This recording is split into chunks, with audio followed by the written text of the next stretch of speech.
आपके पास स्लिप्स नहीं हैं तो आप इसमें फर्स्ट बैलेटिंग में 10 जून को शामिल नहीं हो सकेंगे। मोस्ट प्रॉबेबली चांसेस तो 90% ऐसे ही हैं। लेकिन अगर आप सेकंड बैलेटिंग में आप शामिल होना चाह रहे हैं तो आपको सेकंड बैलेटिंग में 70% आपकी जो अमाउंट है वो जमा होना बहुत ज़रूरी है।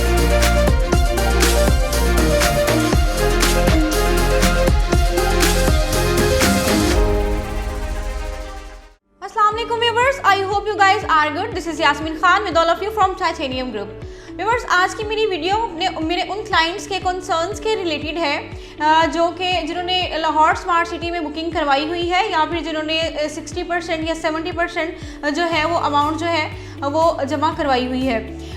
जैसे कि व्यूवर्स आप जानते हैं कि 10 जून को मेरी प्रीवियस वीडियो में मैं बता चुकी हूँ कि फर्स्ट बैलेटिंग होने जा रही है और वो एंड यूज़र्स इन्वेस्टर हजरात जिन्होंने इसमें इन्वेस्टमेंट की हुई है, जिन्होंने 70% या 60% अमाउंट जमा करवाई हुई है, अगर उनके पास स्लिप्स नहीं है तो वो अपनी इस फर्स्ट बैलेटिंग में शामिल नहीं हो सकेंगे। तो व्यूअर्स, जैसा कि मैं आपको बता चुकी हूँ कि अगर आपके पास स्लिप्स नहीं है तो आप इसमें फर्स्ट बैलेटिंग में 10 जून को शामिल नहीं हो सकेंगे।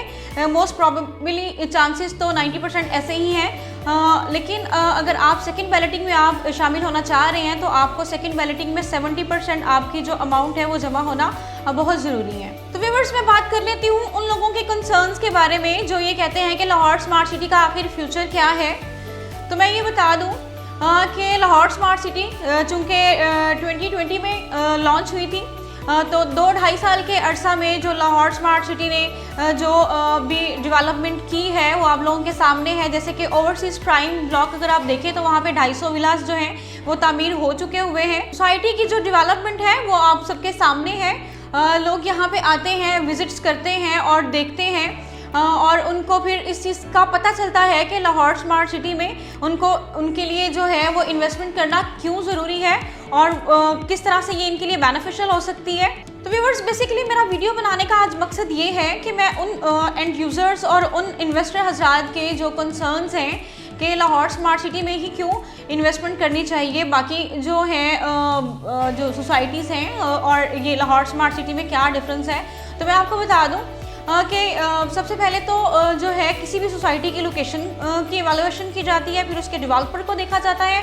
जैसे कि हबीब रफ़ीक एक नाम है, एक बहुत बड़ा नाम है एक रियल एस्टेट इंडस्ट्री में। जैसा कि हबीब रफ़ीक ने ऑयल रिफाइनरीज जो है में काम किया, इंटरनेशनल लेवल और नेशनल लेवल पे इन्होंने काम किया, यूनिवर्सिटीज़ की तामीर की, एयरपोर्ट्स की तामीर की, फिर बैंक्स को तामीर किया इन्होंने। डेवलपमेंट इनकी बहुत अच्छी है, पिछले 60 साल से ये अपनी खिदमत सर अंजाम कर रहे हैं। और व्यूअर्स, अगर मैं लाहौर स्मार्ट सिटी की बात करूं तो जैसे कि अगर हम अपने राउंड अबाउट देखें, जिस तरह से अगर हम स्मार्टफोन को देख लें कि इसमें न्यू टेक्निक्स आ गई हैं। अगर हमें किसी चीज़ का पता नहीं होता है तो हम गूगल कर लेते हैं या फिर हम यूट्यूब पे सर्च करते हैं। जो भी चीज़ हमें नहीं आ रही होती हम उससे लर्न कर लेते हैं। तो ये हो गया इसका स्मार्ट जो वे होता है। तो इसी तरह सोसाइटीज़ में से ये एक ऐसी सोसाइटी है जो स्मार्ट लिविंग आपको प्रोवाइड कर रही है। दैट्स वाई इसका जो नाम है लाहौर स्मार्ट सिटी रखा गया। व्यूअर्स, लाहौर स्मार्ट सिटी को बाकी सोसाइटी से किस तरह से डिफरेंशिएट किया जा सकता है कि इसमें इसकी जो डेवलपमेंट है वो बहुत कमाल की है। इसमें जो विलास हैं उसकी डिफरेंट कैटेगरीज आपको देखने को मिलती है। जैसे कि मेडिटेरेनियन विलास हैं, इसमें जॉर्जियन विलास हैं, कॉन्टेम्प्रेरी विलास हैं, इसमें ओवरहेड वाटर टैंक्स हैं, इसमें जो फ्लावर पार्क्स दिए गए हैं, इसमें स्मार्ट स्टेम कॉलेज है, मॉस्क है, ट्रायंगल पार्क्स दिए गए हैं।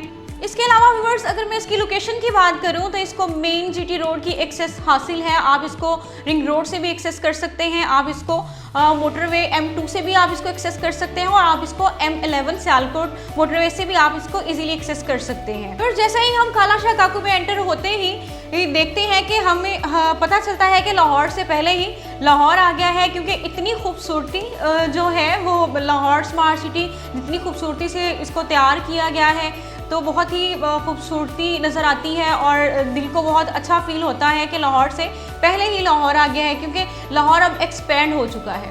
तो व्यूअर्स, लाहौर स्मार्ट सिटी में जो डिफरेंट कैटेगरीज बुकिंग की हैं इसमें डिपेंड करता है कि आपका बजट किस में फॉल कर रहा है और आप किस कैटेगरी में जाना चाह रहे हैं। आप शॉर्ट टर्म इन्वेस्टमेंट करना चाह रहे हैं या फिर आप लॉन्ग टर्म इन्वेस्टमेंट करना चाह रहे हैं। अगर तो व्यूअर्स आप अपना घर 1 या 2 महीनों में आप तामीर करना चाह रहे हैं तो मैं आपको ये सजेस्ट करूँगी कि आप ओवरसीज़ प्राइम ब्लॉक में आए, ठीक है। अगर आप 1-1.5 साल के अरसे में अपना घर बनाना चाह रहे हैं तो मैं आपको ये कहूँगी कि आपको जो बैलेटेड प्लॉट्स हैं आपको वो मैं आपको रेकमेंड करूँगी।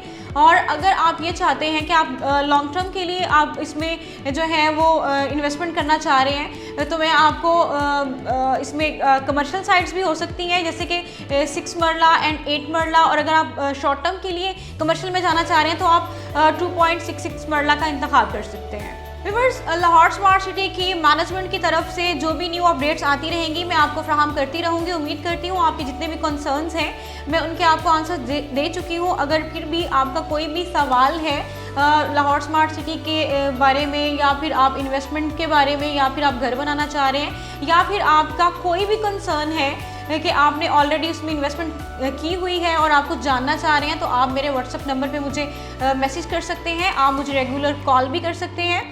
यही जो है मेरे ओवरसीज़ क्लाइंट्स के लिए भी है। मेरा सेम नंबर आईमो और व्हाट्सएप पे मौजूद है, तो आप मुझे इस पर कॉन्टेक्ट कर सकते हैं। Thanks for watching. अल्लाह हाफ़िज़।